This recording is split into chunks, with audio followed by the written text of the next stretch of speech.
Today's topic, Atlantis Rising. Hey, it's Cheryl Sitz welcoming you to Exploring Possibilities, where we have been transforming life from the inside out in holistic spiritual ways since 2012. You'll find our entire library of shows on journeyofpossibilities.com, and new episodes air through Spotify, Apple Podcast, Google Play, all your favorite podcast apps, as well as youtube.com/Cheryl Sitz. We'll keep our content free and easily accessible at your convenience, but we do appreciate your contributions at journeyofpossibilities.com/support. Today's guest, David Arkenstone Barnett, joins us in just a moment. So I had some problems with my computer because, hey, Mercury's retrograde and we're all having problems with computers. And when Mario remoted in so that he could work on my computer from his office and my home, my convenience, in my bathrobe with my bunny slippers, I thought, you should be telling people that you do this. You do this for a lot of people, don't you?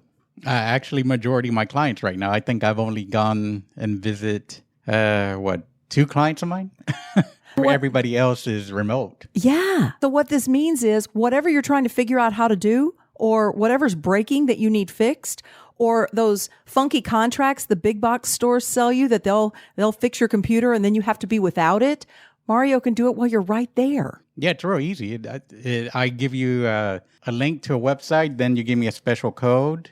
I put that code on my software over here, and I log into your computer. And you're watching him, so he's not going and snooping around in your emails and checkbook and stuff. No, it doesn't load anything. It's a real-time app. So once I'm done, you close out that app, and I can't access it anymore after that. I love it. So if you're worried about privacy. See, so that's so convenient right in your living room. And you know what's even better? He's affordable. That's very true.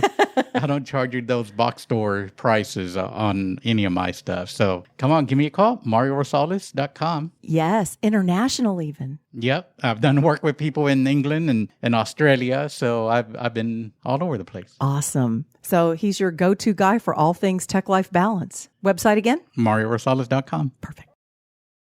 David Arkenstone Barnett is a photographer, painter, and lecturer originally from London, who's perhaps best known for ufology since his days in the Navy.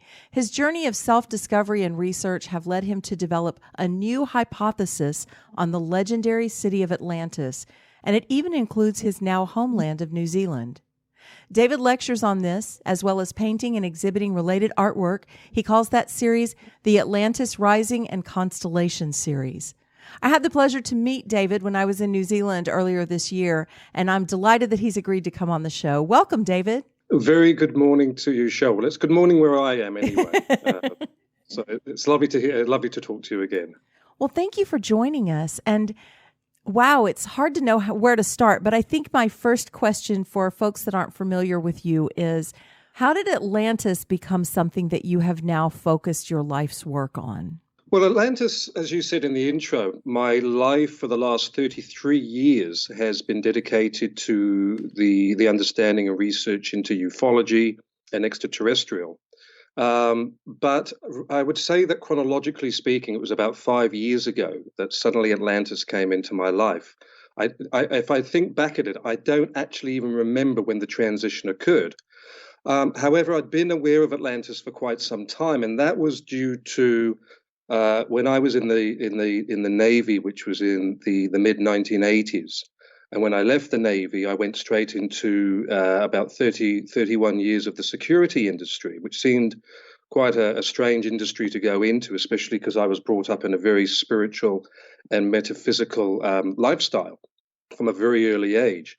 But by doing that, going into that industry actually brought me into connection, because I did run as regional and branch manager many of the large international and national security companies here in New Zealand. And those industries brought me into connection and contact with clients and particular areas of military and so forth that started to bring me into connection with more ufology, more extraterrestrial, and eventually Atlantis. And that was predominantly and mostly coming from the American military that has an establishment here in Christchurch. And because I oversaw a particular contract in relation to them, that's where suddenly Atlantis came into my view. However, I had read a lot about it over the years. There's some incredible books out there by some amazing authors. And so Atlantis was always sort of in my peripheral vision for many years, but then suddenly about 5 years ago, it came into my main focus, and that's been with me for the last 5 years. Thank you for clarifying that. And as you mentioned to us when we were at your home earlier this year, you said if this is drawing to you, if this is speaking to you, then you were probably in Atlantis. Why do you say that? I think as people are becoming more and more connected to themselves through personal development and spiritual paths and so forth, I think individuals recognize past life experiences. And I think they also recognize that they may go to a place, or they may hear a sound, or they may smell a smell. And then suddenly there's a memory sense that comes flooding back. It could be related to early childhood memories, and I think we all agree we have a lot of those. But there are times when suddenly we have a visual, something visually happening to us, where we seem to see something visually, and it may be of a specific time or a specific place. And I recognize that people were coming into New Zealand, in particular into the region where I live called Canterbury, which is on the South Island of New Zealand. And I was meeting many people like myself who had come from overseas, either many years ago, like myself, or recently, who just felt drawn to this particular region. And when they spoke to me about what it was I was lecturing on, and I said Atlantis, suddenly you'd see their eyes sort of widen and sparkle, and then suddenly there would be a connection. And it would be, they would mostly say, God, you know, I've always been so drawn to Atlantis. I sort of feel so connected to that word. And that seemed to be happening over the years more and more.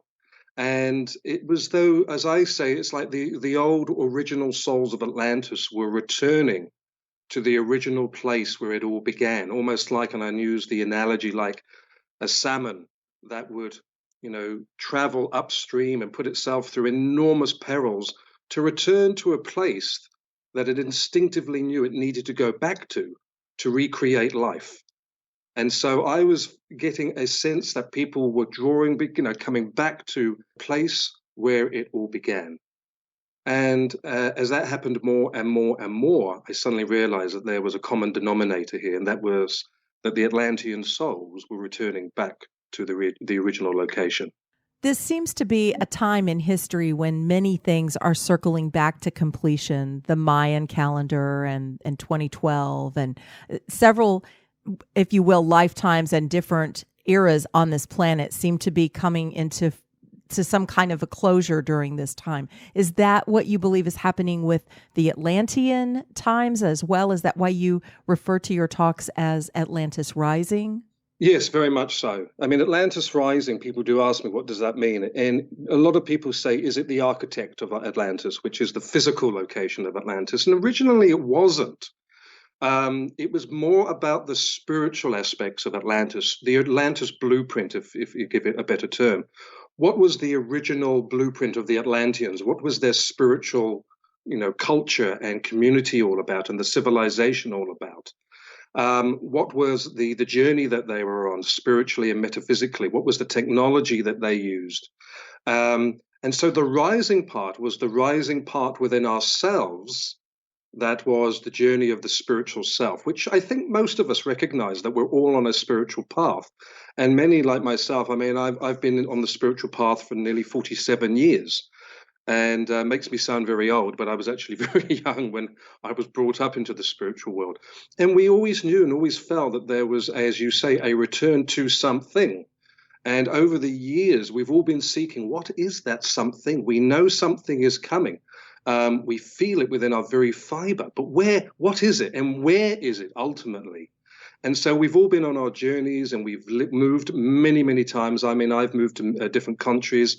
I've lived in different countries and different cultures, seeking information and seeking knowledge, realizing now that those journeys and those livings in different places where I was in totality just my journey that was going to bring me to peoples and informations and cultures that I could absorb into the information that I now share. So, for example, I talk that, as you know, I lived in Israel for a while. And I call it my Jesus life, when I was connecting to everything associated with this being called the Christ, or the Jesus Christ, and everything that was associated with it. And when I was back in the UK in the early 80s, I call that my Arthurian life, because I was very dedicated and working on the legends of Arthur, for example. And later on in life, I was able to recognize that there was a relationship between Jesus and King Arthur that brought everything together, the Grail and so forth, and the legends. They're all connected. And so, yes, where I am now is very much recognizing, as you said, that we are now more now than ever on the verge of understanding with greater clarity who we are, where we're meant to be, and what is coming in the next, well, as I say, the prophecies of 2020, 2021, and 2022.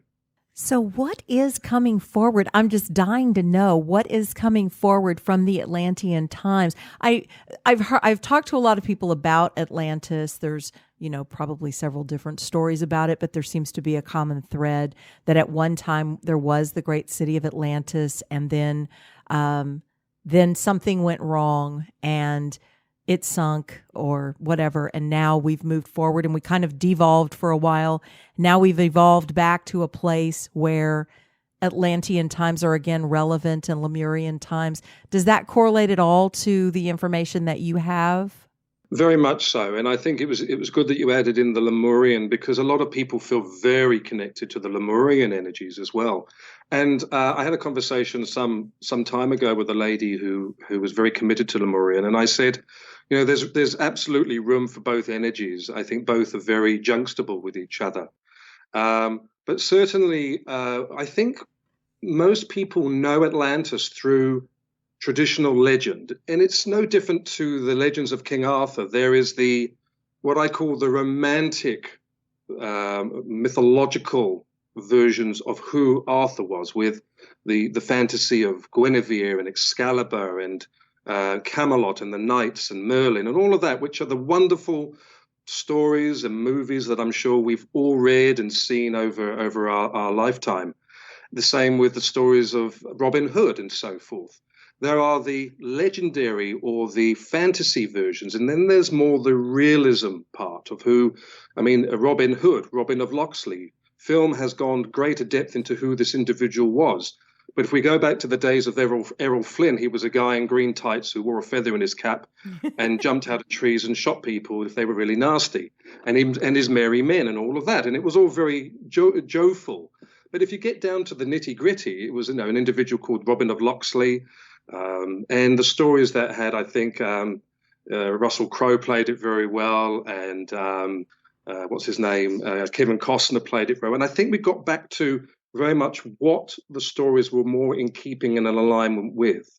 And the same from Atlantis. Most people think of Atlantis as a great golden or shimmering silver city of crystal, and it became corrupt. And as you said quite correctly, because of its corruptness, it sunk beneath the waves. And that's all people know. And we get that mostly from the stories of Plato in the Critias monologues, which was the first introduction that Plato talks about this place called Atlantis. And it was one location. But to be honest, nothing could be further than that. And I think where most people get stuck is in the fact that they believe that Atlantis was just one city, one location. And as you know, when you came here, we spoke in depth about the fact, when I asked you the question, I think I did, saying, where do you think the location of Atlantis is or was? And I say this in my lectures, and people come up with, understandably, great answers. They say, in the Mediterranean, or the middle of the Pacific Ocean, or the middle of the Atlantic Ocean, or the east of the west coasts of the United States, or off Athens and places like that. And I look at them and I say, yes, you are all correct. And then they look at me with absolute confusion. What do you mean we're all correct? And I say, you don't realize Atlantis was a global culture. It was a global civilization. Why do you think architect is the same or similar all over the world? And if you ask over the years, if you ask the professional Egyptologists or archaeologists, why are pyramids all the same shape and in the same configuration? And why they all seem to be a reciprocal in size and weight to that of the planet? The professionals will say it's just by chance. Well, okay, that's a possibility. But other styles of architect, look at the great temples and these amazing constructions of walls that have blocks weighing hundreds of tons put together with such laser precision that engineers today marvel and say it would be impossible for us to construct the way they did these incredible feats of architect. And there are similar architects all over the world. And again, the scholars will say that's just by chance. Because if you go back 5, 6, 7, 8,000 years ago, they say, there were no seafaring cultures.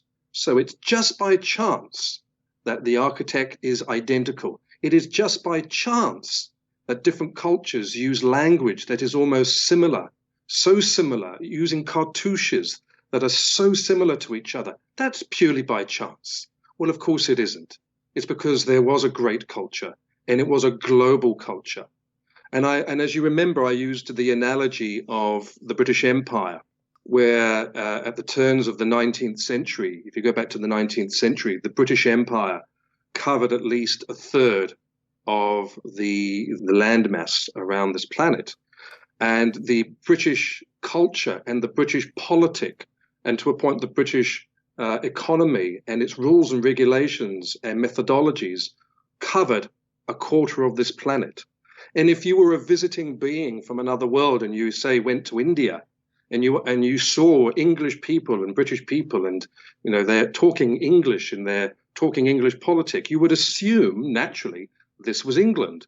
And if you asked one of those persons, is this England? They would say no. And you would ask, well, why? How can this be? And then you travel to, say, Africa, some of the original African cultures, or to New Zealand or Australia or Canada. And you'd said, is this England? Well, no, it's not. Well, how can this be? Because you're all speaking this mother tongue. You're all believing and following a particular politic and so forth. Why is this not England? And then the answer will be, well, England is a place.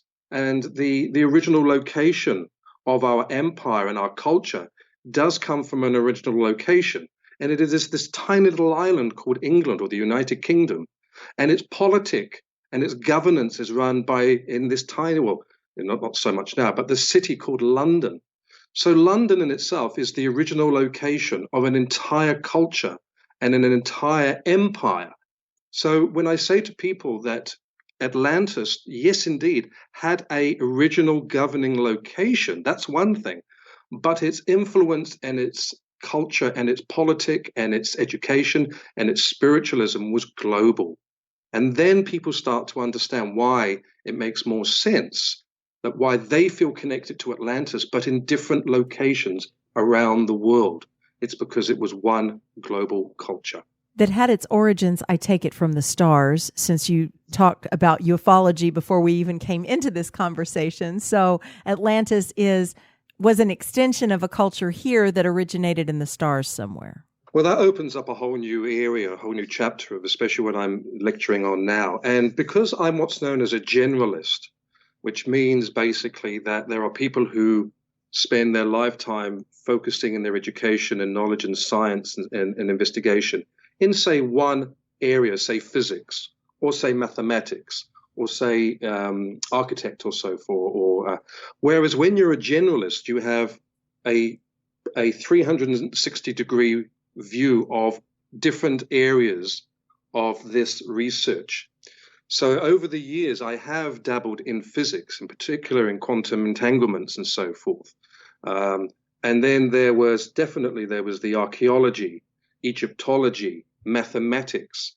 And what was happening is I worked and looked at all these different areas as I evolved in my own understanding of, traveling the world. And I suddenly realized that there were bridges between all this information that, when you brought it all together, created one big picture. And that's why I'm an artist, because I do paint very big pictures, as you've seen. And by doing so, I recognized that this information brought me to a central place within myself that I was able to teach and share with people this knowledge. New Zealand, the reason why New Zealand came into this, and I recognized the fact that why I came to New Zealand many years ago was not by chance. It was synchronistic. It wasn't by chance that I ended up in the New Zealand military, because I was going to experience something that was going to change my life. It wasn't by synchronicity that I ended up in Canterbury, in particular this city called Christchurch. It's because this was where things were going to happen for me. And it was, again, going to change my life. So what I can do now is basically, I think, as I shared with you, how can it be? What is the association between Atlantis and New Zealand? And of course, I try and make this as succinct as possible, because the lecture that I teach or I share with people, the minimum is about 2 to 3 hours, goes on to sometimes 4 and 5 if people want to know more. But I need to sort of make it so that I can fit it all into the time that we've got. So I'll do that now, if that's okay, just to sort of make people understand where I'm coming from. Okay. We have to go back to a time of around about 12,000 years. And I use 12,000 years chronologically because everything fits into that particular time going back, that is. And yes, Atlantis was a golden culture.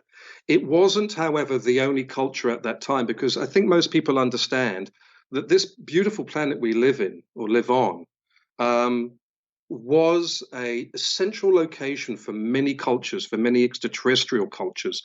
Very much so. It was like a united nation of cultures and of beings and of commerces and so forth in its golden area, I think we call it. And Atlantis was a sort of an offshoot that came later from the times of Lemuria, but it was assisted in its formation by the Atlanteans, yes, but also by another great culture or civilization of beings that were known throughout the Atlantean culture, and it's certainly in the Emerald tablets of the Atlanteans, but it's also laced within the Old Testament, the New Testaments, the Bhagavad Gita. Different cultures and different scholars have written about these beings that were known as the Shining Ones. Now, you may have heard that name before, the Shining Ones. And they are literally laced within our culture and our religions. And when you're a generalist, you pick up that they are actually part of our culture. But most of the time, they are sort of shunted aside because of their significance. They are known by another name as well, the Shining Ones, the Anunnaki. Now, I know a lot of people believe there's a slightly negative taint to the name the Anunnaki, but they couldn't be further from that. They were an incredibly high culture and civilization, and they were the ones who assisted the Atlanteans with the formation and the creation of the original Atlantis and the location for that. I'm going to skip aside and push the Anunnaki away because they did leave, and they allowed the Atlanteans and other cultures as well to evolve independently of their science and their technologies and their spiritual aspects. And they removed themselves from the picture completely to allow ourselves to evolve naturally. One would say, we brought ourselves to a very interesting place in life, and the return of the Anunnaki is prophesized in the next couple of years, but that's another subject altogether. Once Atlantis was established, and it was an incredibly powerful and high society, it was a very beautiful, it had a beautiful message and spiritual evolution. The path of the individuals was all about connection and association and a reciprocal relationship with nature and the planet, et cetera, et cetera. And I think many of us feel that very much inside, that that's the connection that we have. But something happened. And this is where things get a little bit wire-crossed, I would say, because legend says the Atlanteans became corrupt and brought about their own demise. There was a corruptness, but it wasn't from the Atlanteans. It was actually from another culture that was assimilated into the Atlantean culture called the Viril. And again, that's another subject, but they were part of that egotistical side that came in and crept in and sort of governed and took over. And to a point, the Viril have been here ever since, and very much part of what we experience in our politic and our governances globally at the moment, more so now than ever, is associated with elements of their culture and so forth. But again, that's another subject. But something happened that was on a global scale, something so cataclysmic that it changed the planet itself. It changed the continental aspect of this planet. It changed the evolution of the planet, and this is what happened. And I'm going to say things that for some people they may go, that makes absolute sense. Yes, we know that, we've felt that, and we've, in our own investigations, we've read that too. Others may say, that's crazy. But if you're listening to this particular radio podcast, it's because, your listeners already have an understanding and a belief of what I'm going to be saying.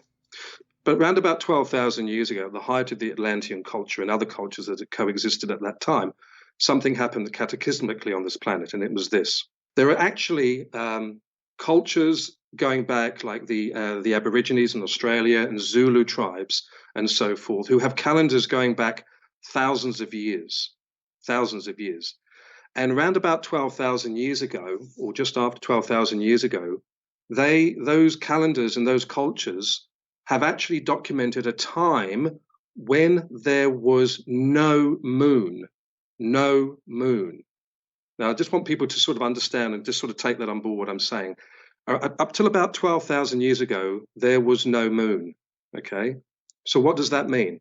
It means that the moon did not exist until about 12,000 years ago.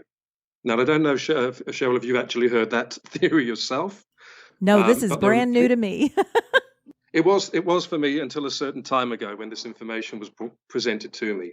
And it seems it may open up a whole new chapter to a lot of people.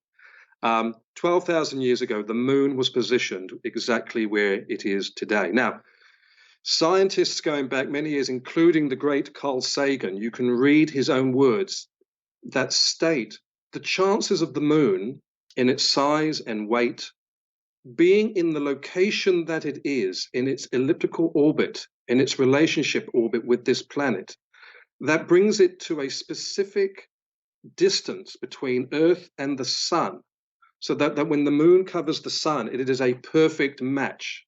That all those elements in place, if that's by random chance, well, the chances of that being random are absolutely zero. And that is by the great Carl Sagan. And there are other incredible cosmologists and so forth and scientists who have also absolutely agreed that the location of our moon, that its size and weight and so forth, and the relationship it has to this planet, its particular orbit that it has, is so unique, and that the fact that it only allows us to see one side of its face, when other moons of any other of the planets have an orbit or a rotation that can be seen in totality, we only see one side. That all of those elements put together cannot be just by random chance. Even over the years, all the old theories of how the moon came into existence that we all grew up with, that the moon was made up of remnants of the planet Earth in the early formations of this planet 4.5 billion years ago, has been removed, that it is not part of the original makeup of this planet at all. The fact that the Earth captured the moon because of gravitational forces has also been completely eliminated, because the moon is too big for the gravitational effect of this planet to capture it. In fact, scientists are saying now that the relationship between Earth and Moon is actually more of a binary relationship, not just Moon or Earth with a satellite going around it, but there's actually more of a binary relationship, that we actually both revolve around each other. But over the years, it has been acknowledged, and most people will have heard of the hollow moon theory and so forth, or the spaceship moon theory, or who built the moon. So it has been recognized, and certainly by NASA. There are more things that go on behind NASA than most people will ever believe. And I have a very good friend who works for NASA who has obviously shared a lot of information. NASA has known for a long time about the hollow moon and so forth. And they know and they understand who's there, what's happening there, and why it is in its location and what its purpose is. But what most people don't know is the fact that the moon was originally not in orbit around this planet up until about 12,000 years ago. So what did that mean? What did that do? Well, it means what was Earth like before the moon arrived? Well, the first thing that happened with the location of this planet was, in fact, the planet was upright. And by that I mean, as we all know, we have magnetic north and true north. And the reason we have true north is because there was a time when the planet was tilted upright. Okay.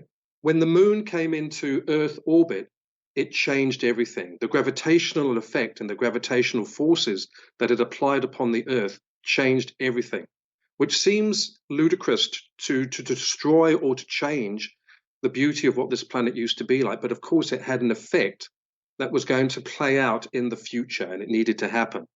So as the gravitational effects occurred on this planet, the first thing that happened catastrophically was that it tilted the planet Earth by 23.5 degrees to its current location.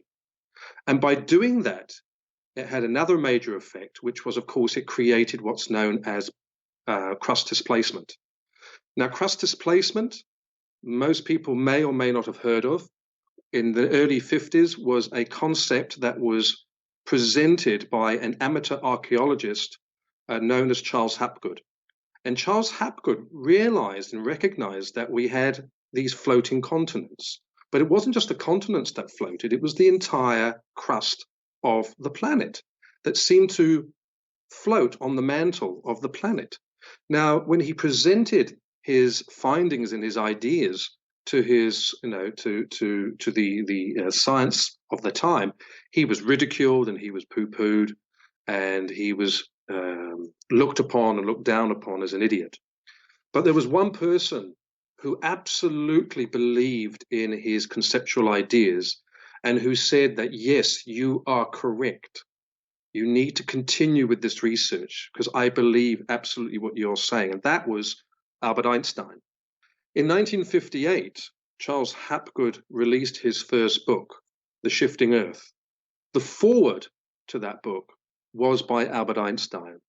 Today, crust displacement is absolutely 100% Googleable, which means you can type it into Google and you can read all about it. It is scientifically proven.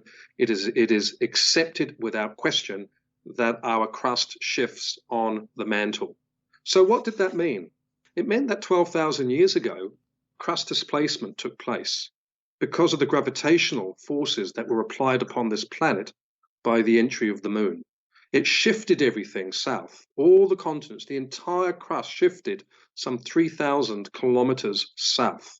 This is where it gets interesting in regards to what I call location with Atlantis. Because, of course, Atlantis was on a continent. It did have a central location. Yes, it was a global culture, but it had its original location. That location, of course, shifted to where it presently is now.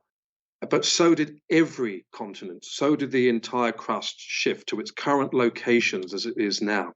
Through the security industry, I came into connection, as I said, with particular contracts and in particular military contracts that alerted me or brought me into connection to the original location of Atlantis and where it is now. And I think a lot of people will have no problem nodding their heads with agreement when I say that the original location or the location of Atlantis or the architect of Atlantis, where it exists now, is Antarctica. So most people now will be going, yes, we know that. We've heard of that. And over the years, more and more information was coming my way that alerted me to that fact.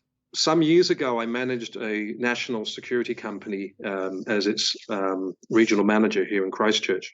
And one of my staff who worked for me, and I had a few hundred staff, everyone knew what I was into. I never hid it. And one of my senior supervisors, security supervisors, came to see me, and we used to call him the Admiral. He was originally with the US Naval Engineers back in the early 60s, and he was about 65 years old, and he was an amazing man. And he came to see me one day, and he said, I was one of the original engineers back around about the early 60s who helped to build the US McMurdo in Antarctica back in the 60s.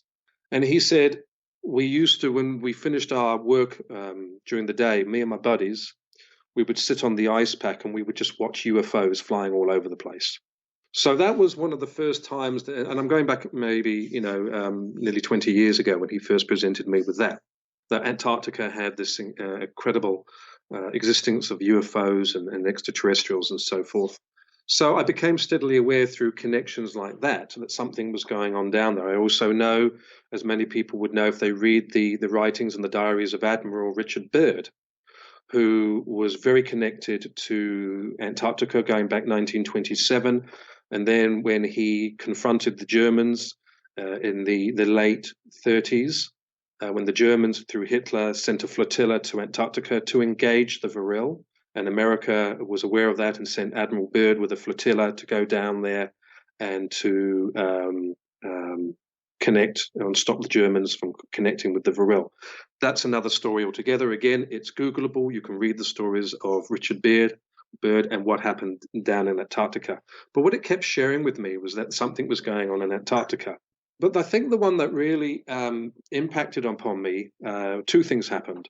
In 2016, of December of 2016, Buzz Aldrin, the NASA astronaut, and most people know who Buzz Aldrin is with Neil Armstrong, Buzz Aldrin and John Kerry. Now, John Kerry was the Secretary of State under the Obama administration during that time. And in 2016, John Kerry and Buzz Aldrin were in Antarctica. Now, over a period of 12 months, most of the heads of state, most of the heads of the religions, including the Pope, the Greek Orthodox minister, and the rabbis and so forth, many of the great religious leaders have all been in Antarctica, which seems strange. They're not visiting the penguins down there for certain. Even our own New Zealand Ministry of Defence, the head of our Ministry of Defence was down there. Members of the royal family, Putin, Obama, they've all been to Antarctica over the last, between 2014, 15, and 16. But in particular, of December of 2016, Buzz Aldrin and John Kerry were there. Again, this can be, you can read all about this, but what you won't read is what happened next. And that is Buzz Aldrin on the ice pack suddenly had, excuse the pun, a meltdown, a complete mental meltdown, and had to be airlifted instantly and flown by C-130 to Christchurch, where he was admitted into the Christchurch hospital. Now, I was managing a major company here in Christchurch when I got a phone call by the head of security at the Christchurch hospital, who happened to be a dear friend of mine, and B, the person I appointed into that position a few years earlier when I ran that particular security company. So he rang me at my office and he said, "You're not going to believe who we've got in quarantine right now." I said, "Well, who?" And he said, "Buzz Aldrin." And I said, "You mean NASA Buzz Aldrin?" He said, "Yes, the very same." I said, "What on earth is he doing in quarantine?" He said, he's just been flown in. He had a major mental meltdown in Antarctica. And as he was flying over, he tweeted the words, my God, they're there, the pyramids, they're there." And then he spoke about what we deem the Vril. They're evil, they're totally evil, meaning the Vril. Now, 3 hours later, that tweet, which was read by probably millions, was deleted, but he was still screaming and raving in the isolation ward that he'd been put into, the very same words. They're there, the pyramids, it's all there. The only person who was allowed to see Buzz was the NASA representative based here in Christchurch. We actually have a NASA office permanently based here, and that's for a reason as well, which I'll go into shortly. So the head of NASA here was the only person allowed to see him. And he was in isolation for about a week. Of course, you can read all about it, and you'll see lovely pictures of Buzz sitting upright in his bed with a big smile. And that is sort of like a week later, after all the shenanigan that happened. So I was brought into that picture. I was made aware of actually what happened behind the scenes and why he was airlifted out. The other thing that I was made aware of, again, through working with the security industry, was a particular contract that I oversaw, which was for the American Air Force's deep freeze project, which has been operational in New Zealand or in Christchurch since the mid-60s onwards. And that is next to our international airport. The US Air Force has a huge hangar and part of the terminal, the runways of the airport, is dedicated to the US military, and that is called deep freeze. And that is the Americans' means to get between the outside world and McMurdo in Antarctica. And so all the C-130 flights are only out of Christchurch, directly through to Antarctica. And round about 20 odd years ago, it came to my attention that, this was about maybe 5 years ago, but about 20 years ago, the Americans started bringing technology that they had discovered in Antarctica, and they were storing it here in their hangar in Christchurch. Now, the head of security, who I know very well there, had confirmed this, and of course I was aware of it as well. But in particular, they brought over what are known as the harmonic crystal, or the crystal harmonic generators. And the crystal harmonic generators are exactly that. They are the source, the power source, the energy source that the Atlanteans used at the height of their culture. And that technology, those crystal technologies, were at the heart of the Atlantean culture. And I think a lot of people, again, will nod and recognize the connection definitely with crystals and with Atlantis. Yes. But in particular, these harmonic generators in particular, which were the source of the Atlanteans' culture or their energy, which again was created through a symbiotic relationship with the Earth's magnetic fields, which of course was reproduced in the 20th century by the great Nikola Tesla.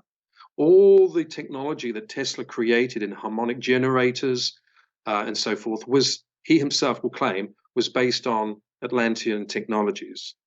But at the time, he could only use the technologies that existed at that particular time. These harmonic generators create high-frequency standing wave energy. That is at the heart of what they produce, high-frequency standing wave energy.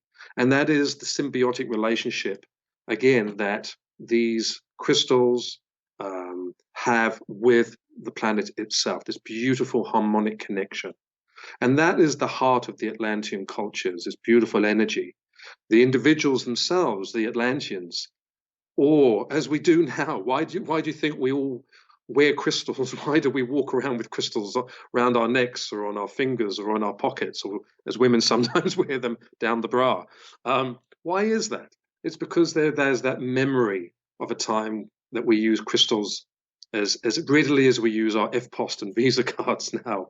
We used and we had and we worked with these crystals as a symbiotic connection again with this planet. So the harmonic generators are stored here in Christchurch. And this is, again, I'm aware of that. I've seen that. And again, the people that I associate with, even today, who are the heads of the securities that look after all of that, have confirmed that to me as well. So I'm very much aware of the technology that has been stored in this location.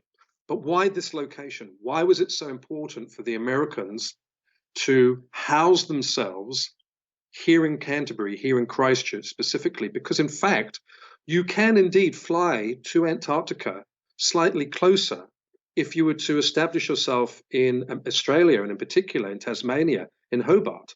It's closer. It's equally as feasible to fly from Hobart than it is from Christchurch to Antarctica. What was it that significantly the Americans needed to establish the connection here in Christchurch? And this is where it gets very interesting. Remember I said about crust displacement, and everything shifted approximately 3,000 kilometers to the south. Well, yes, the continent that was of Atlantis shifted. And this is when this story gets a little diluted, when it says that Atlantis sunk beneath the waves. Well, it sort of did. It did get encased in water, not just the way that it was thought of, because when the continent of Atlantis shifted to its current location, it went to a colder, temperate climate, and it froze over. So technically, one could say that it did get immersed in water because it was frozen in ice. But the part that's of interest and the connection as to why Americans established themselves here is because New Zealand took up the location, the original location of Atlantis. So where we sit here now is ground zero of where the continent and the culture of Atlantis used to be, right here. Again, the significance of that is this. Again, why are the harmonic generators being stored here? Because again, I said that the Earth's energies and magnetic fields, which by the way changed significantly when the moon came into Earth orbit, up to that point, the symbiotic relationship between these crystals and the Earth's energy fields also changed. But we sit on ground zero of where those original energies occurred, right here. And many people will understand what I mean by the energy nodules that exist around the planet. Some people call them the Earth's chakras, the ley lines and so forth, the grid system that it is known by, or the anti-gravity grid system. Of course, Tesla knew all about that and was able to work with those energy lines that encase this planet like an incredible lattice. The Atlanteans also used the energy of this planet in a beautiful symbiotic relationship and a beautiful harmonic relationship. But as when Atlantis moved to its location and New Zealand took up the location, the land location, this has now become ground zero for those energies of the original Atlantis. So it made sense as to why the Americans needed to bring these harmonic generators and locate them right here, because of course they will work harmonically here again. But something else is happening, and that is, of course, as I spoke to you about, we're going through polar shift right now, and that adds another dimension as to why the Americans based this technology here. And a lot of people again may recognize it when I talk about polar shift. Polar shift is a natural event. It is something scientifically proven. You can type it into Google and you'll see that the planet goes through periodically a time when our poles actually flip backwards and forwards. So north becomes south and south becomes north. This is absolutely 100% proven. It's a natural occurrence in our planet. We're actually going through a major polar shift right now that is quite unique. In fact, a lot of people may not know that our magnetic north, we have true north and magnetic north. Our magnetic north has shifted nearly 2,800 kilometers to its current location, which is almost over Canada. Okay? It's causing absolute havoc with airlines and satellite firms and so forth, because our magnetic field is radically changing so quickly that they can't keep up with the changes that are occurring. In fact, I can read something very quickly. The World Magnetic Model is updated every 5 years to account for the shifts to the field, and the last one took place in 2015. However, in 2016, part of the magnetic field temporarily accelerated deep under North and South America and the Eastern Pacific Ocean, which was according to the international, very reputable science journal called Nature. By 2018, scientists at the US National Oceanographic and Atmospheric Administration and the British Geological Survey realized they needed to release an updated world magnetic model because it had become so inaccurate that it was about to exceed the acceptable limit for navigational errors. So does that make sense? It means that our magnetic field has changed so dramatically that it is causing real issues and problems, especially for the likes of airlines and shipping, where all rely on navigation satellite. And of course, that's in relation to the Earth's geomagnetic fields and so forth. And that is being disrupted so much so that it's causing major problems. It's moving so quickly that, as I say, in the last 120 years, the Earth's electromagnetic poles have shifted 2,800 kilometers. And every day and every year, they're speeding up further and further. It is proclaimed that in the next 2 to 3 years, our poles are going to completely flip. And that's another subject altogether about what does that mean on a geological aspect. Again, you can see, being a generalist, you can do lectures within lectures. Okay. And I have to put everything together in 2 hours. No, but it's fabulous. I mean, you've shared so much that's really, it's just, my head's kind of spinning right now. But you know what? I guess my lingering thought from all of this is, we once worked in harmony with the planet in capitalizing on the ley lines for energy source.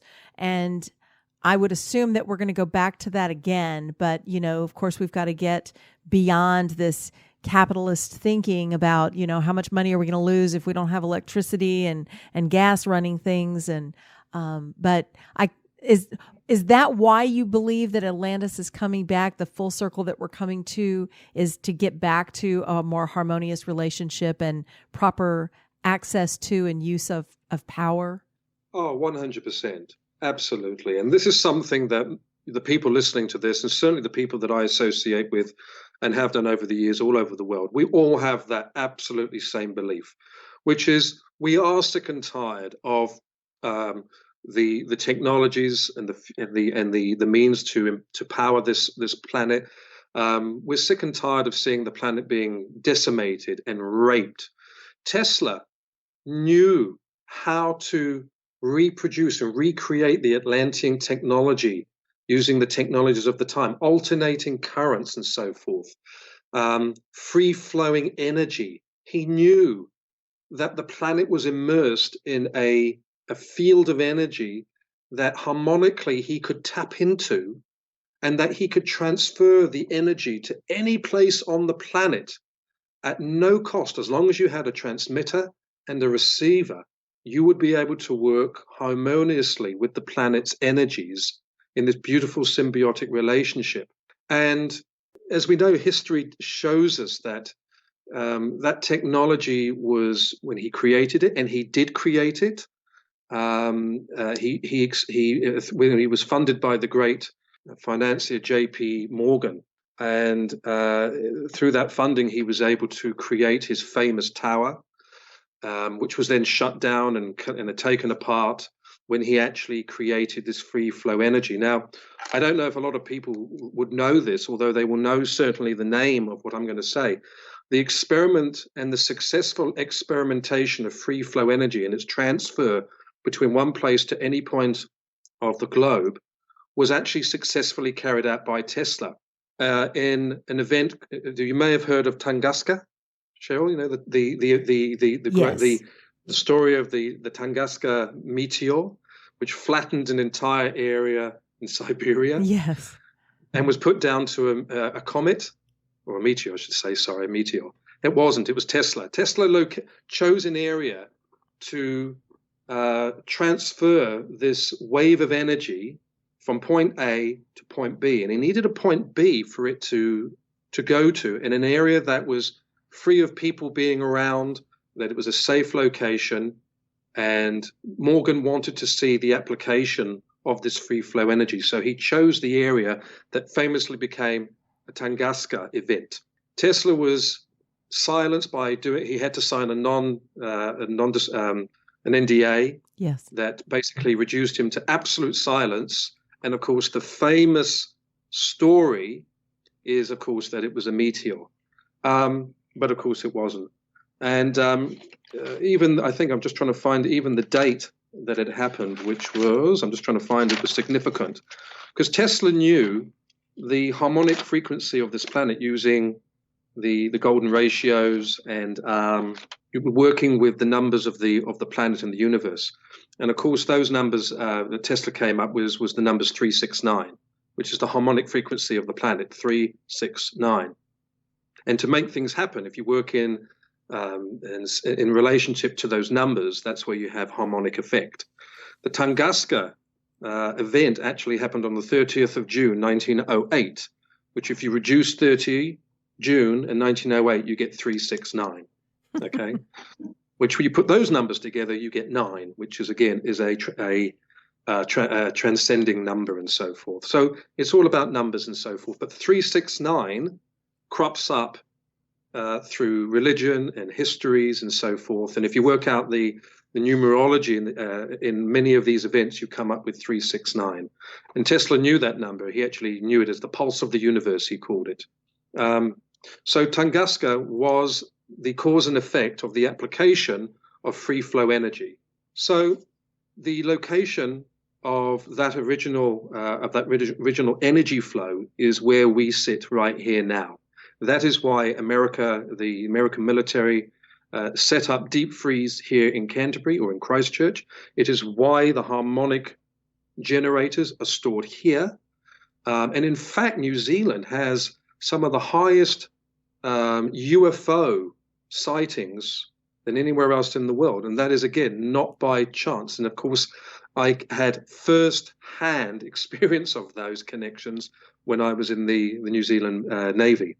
So you can see how it all fits in together. So me being here in this particular time, in this particular location, again, is of enormous significance to the work that I do today. I was blown away by the sky there at night. I mean, I'm sure there are UFO sightings because I could not believe it was like I haven't seen a night sky like that in Texas since I was little because of all the light pollution and it was just beautiful to see, plus where you are in the planet and just the most amazing night skies. I'm sure you do have a lot of entry and exit from there.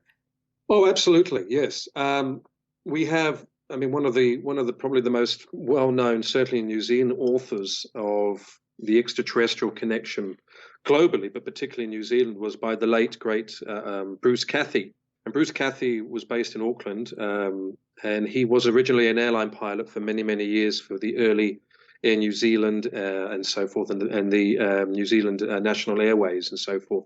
And he was basically the father of what's known as the Antigravity Grid system. And you can still find his books in Amazon and so forth, Harmonic 695, Harmonic 33, Pulse of the Universe. And he was the first person to understand that the planet is encased in this incredible anti-gravity grid, which we can call ley lines and energy lines and so forth. And of course, that's what the UFOs utilize when they come into Earth orbit. They use these grid lines as a monorail system, and in fact, very similar to how we use modern monorail, which is just magnetic fields that are reversed that create a buoyant effect, which means you can move at enormous velocities and so forth. And the anti-gravity grid system is known as anti-gravity because it does create an anti-gravitational effect around the planet.